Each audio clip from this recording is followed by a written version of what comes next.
Alright, so this is going to be basically a Mandela Toolbox lesson, I guess. So initially I was going to take all the ones individually that are showing up as Mandela effects relating to the Bible, and specifically the KJV Bible, and debunk them one after the other, but I decided to just show a video giving you the tools to do it yourself, because ultimately we really need to be Bereans and do our own research. So basically you can see, you want to get your hands on the King James Bible. There's I'll put the links in the description. You also want to get the 1828 American Dictionary. Again, we'll put that link in the description. I use Bible Hub because basically it just shows all the many of the versions of the Bible that are available. Not all of them. I mean, there's so many Bible versions, but also etymology.com, which will give us the history of a word, its origins, what it's meant throughout the centuries, things of that nature, to break words down, in ways that the dictionary doesn't. And then we're going to use a modern day Merriam-Webster dictionary. The reason I like this is because it shows the origin of the word as well. But it also shows that the definitions we have today of words are not necessarily the primary definitions of the words that we used in times past, 1828, or in the 1600s when the KJV Bible was written. So we're going to start with the example of matrix, and we're just going to type that in here into the King James Bible search.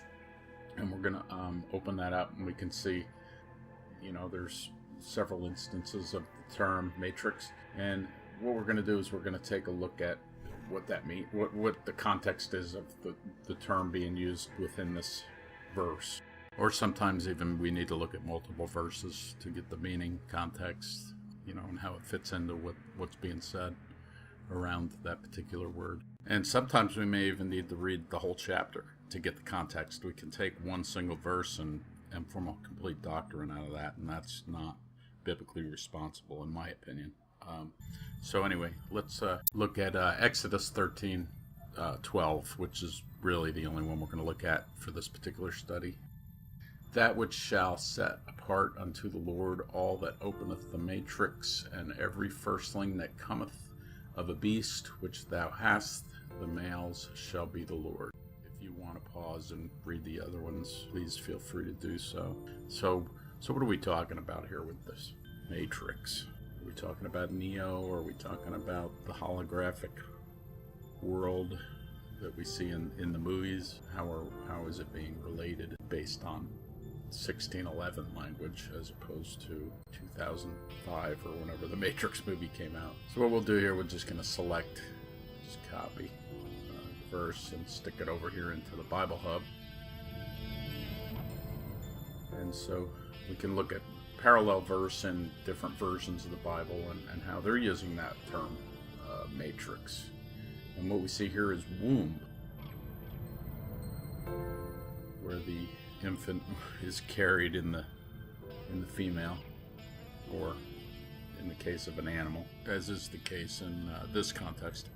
And we can pretty much see that all versions except the ones derived from the Textus Receptus vine of transcripts uses the term womb or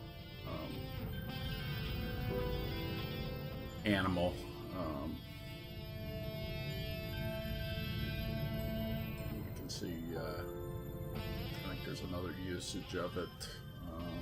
You can see the American King James also uses matrix, as does the Webster's Bible translations.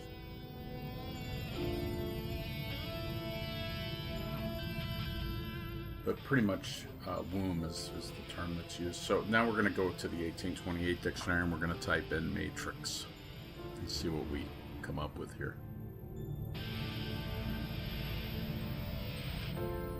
And we'll just scroll down a little bit here.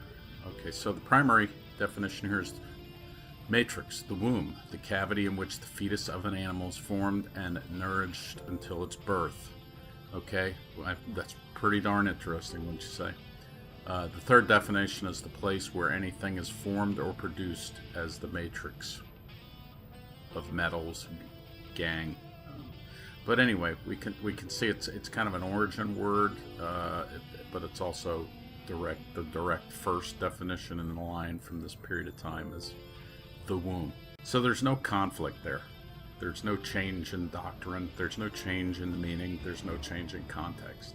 So let's type it into our modern dictionary, and we can see here when we look at this, it's very interesting because none of the definitions for the term in our modern language really relates to it being the womb, which, so most of us would just type it in a dictionary and we would see that there's like no relation. It doesn't make any sense, when in fact it makes complete sense, if we do the complete honest study of what we're seeing here. Not to mention the confusion that arises with all these different Bible versions that we've all been exposed to over the years. So let's come on down here to you have to scroll down a bit in this dictionary, but the origin and etymology of matrix.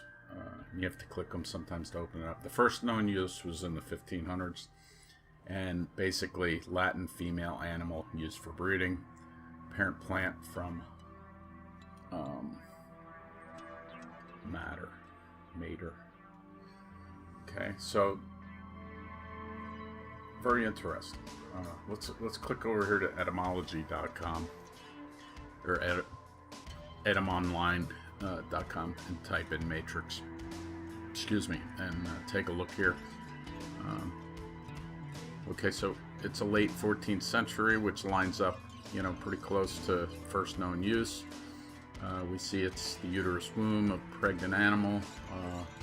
Also source, origin, which first recorded use in the 1550s, which aligns with what we see in the modern dictionary etymology. And really at, its ancient beginnings, or I say ancient, but several hundred years ago, is directly related to what we see as being well in context, and well within meaning exactly what it means in all the other private versions. So again, nothing has changed. We just need to do a little homework of our own, and we can uncover the truth.